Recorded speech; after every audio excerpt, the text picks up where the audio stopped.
Saya setuju KPK memberikan rekomendasi. Bila perlu kita berikan rekomendasi kepada KPK, periksa Kemendikbud. Biar kita lihat siapa yang bobrok, siapa yang mencintai negeri ini sebetulnya. Wakil rakyatkah atau mereka? Baik, terima kasih pimpinan dan Pak Menteri dan jajaran yang saya hormati. Pertama-tama kita semua mengetahui bahwa ada kekurangan anggaran ya 15 triliun. Tetapi kalau menurut saya mari kita koreksi diri. Kenapa ini terjadi? Jujur sama diri kita sendiri.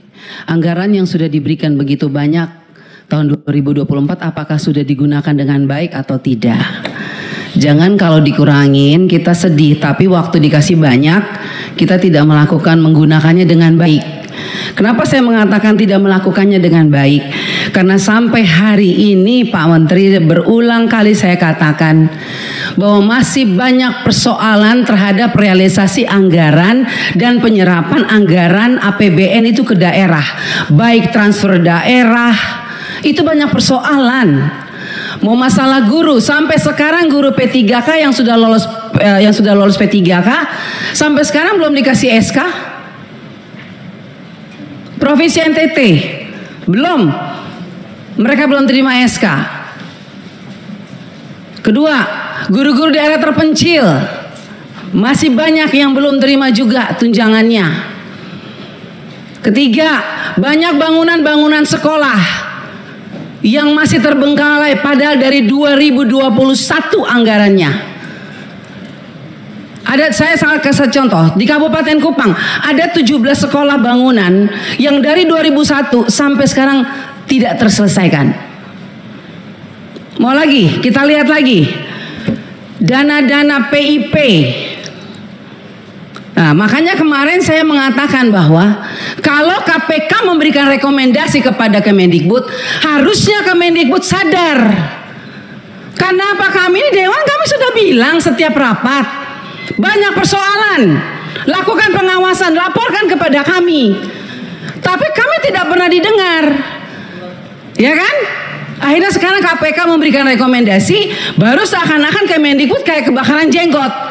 Bahkan kami anggota pemangku kepentingan mau diatur sama Kemendikbud untuk melakukan verifikasi oleh dinas. Loh, Anda sebagai kementerian mau nggak dilakukan verifikasi sama dinas?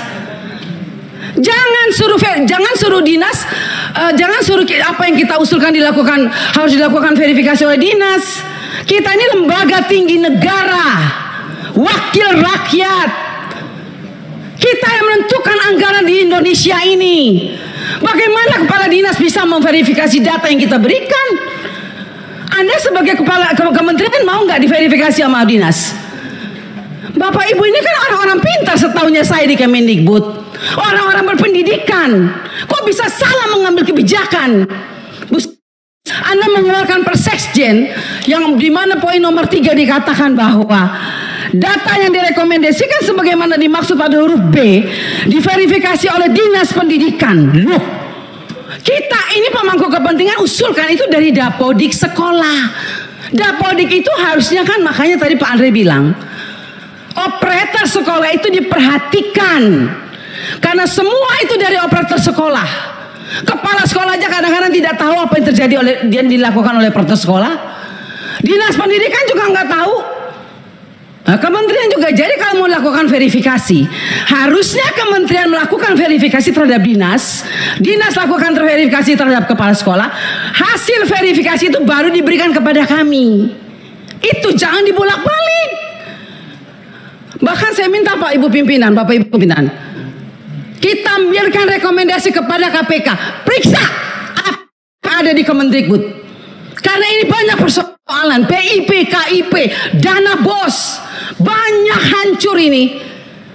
Tolong Ibu, saya minta Pak Pimpinan, kita berikan rekomendasi kepada KPK, periksa dari 2021, 2022, 2023. Gak usah tambah anggaran kalau memang banyak korupsi, uang negara habis, bukan untuk rakyat. Saya marah Pak Menteri untuk sekian kalinya. Karena memang ini kenyataannya di lapangan. Jangan dong kita dibikin seperti anak kecil. Kok apa yang diusulkan kita mesti diverifikasi oleh Dinas Pendidikan? Anda mau nggak sebagai menteri diverifikasi oleh Dikbud, oleh dinas? Jangan aneh-aneh lah. Kalian tuh dipilih oleh presiden, harusnya berikanlah yang terbaik untuk rakyat.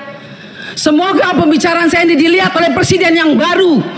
Semoga presiden yang baru memperhatikan kinerja kementerian sekarang ini, memperhatikan eselon-eselon 1 yang sudah ada ini, tidak memberikan solusi kepada negara, hanya membuat persoalan di daerah. Yang tertinggal tetap tertinggal, yang guru menangis tetap menangis. Bicara plafon digital, mana keadilan untuk daerah 3T?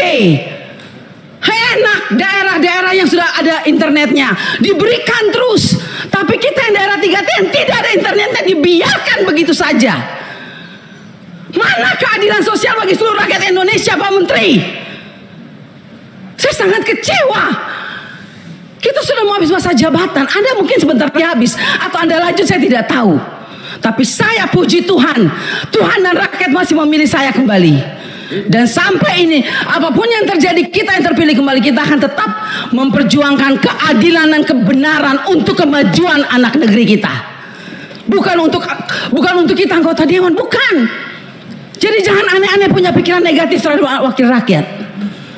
Semua data-data yang kita pilih itu adanya di Dapodik sekolah.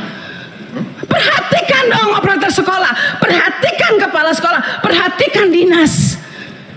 Jangan hanya urus yang besar-besar triliunan, tapi begitu sampai di bawah tidak pernah diperhatikan. Omong kosong semua ini. Saya setuju KPK memberikan rekomendasi.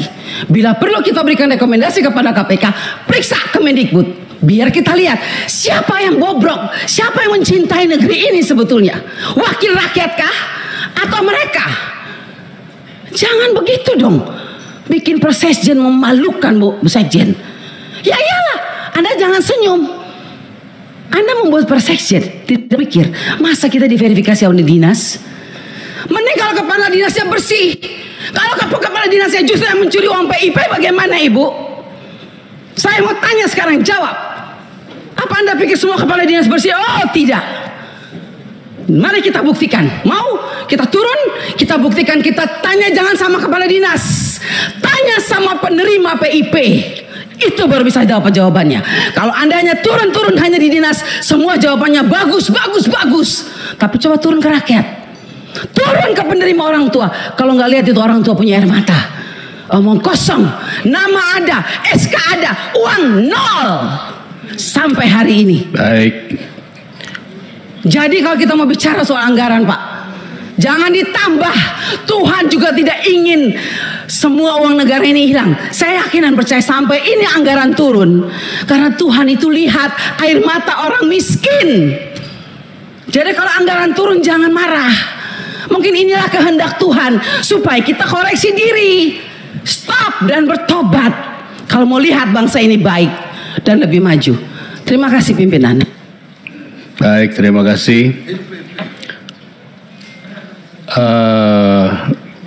Saya tidak akan bertanya karena sudah diwakili oleh Ibu Anita. Saya lanjut kepada berikutnya fraksi